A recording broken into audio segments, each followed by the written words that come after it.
need some of your magic, Mariel, on these maps. That's what we need. Yeah, I'm going to sprinkle that in next week. All right. Yeah. I like it. We just have to wait a couple more days. Record heat will be possible, and that will be today and tomorrow. I mean, we got so close yesterday to tying a record high. The rain-free streak, that's going to continue through the weekend, but I need you to know this. The pattern is going to change, and it looks likely to happen before Halloween. So next week, next Wednesday into Thursday. Right now, though, it's just warm, 78 degrees as we look from our Clyde Warren Park. Beautiful blue sky overhead and over downtown Dallas. Also at that, 77. Y'all, 77 is already warmer than the normal high temperature this time of the year. That's how you know it's going to be a warm day. Wind out of the south at about 10 to 12 miles per hour as the humidity climbs thanks to that southerly wind. Something else that's in our air, ragweed, mountain cedar, elm, all at a moderate, fungus at a low count. So if your allergies have been bugging you, unfortunately, our allergens are not going to change here in the next few days. Here's how the rest of the day plays out. 85 degrees around 1, 89 degrees around 3, and 90 degrees by 5 this afternoon. Winds picking up at times out of the south, gusting up to 25 miles per hour.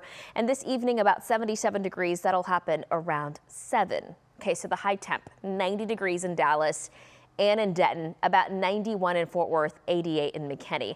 Locations outside of DFW will likely be in the upper 80s. Now, normal this time of the year is 75. So we are well above that by about 15 degrees, some even 16 degrees. Record is 90, so we could tie a record high temperature today, and we can do it again tomorrow with our high of 89. The record is 89.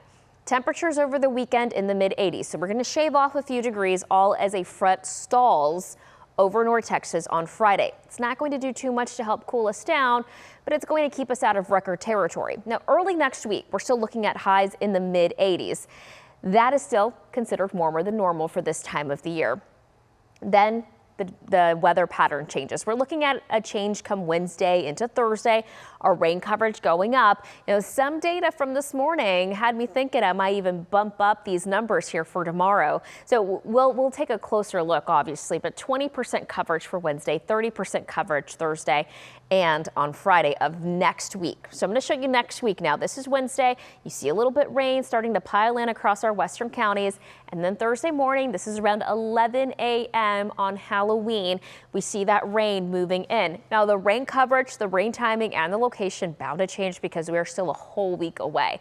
As this front pushes towards the south, we could see some back building and other disturbance coming through, helping build in even more rain potential, and that's where we find our highest rain totals.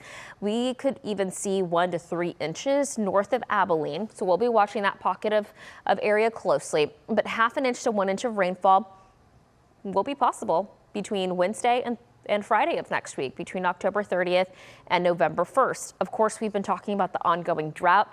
This will not be drought busting, but it will be helping us move in the right direction.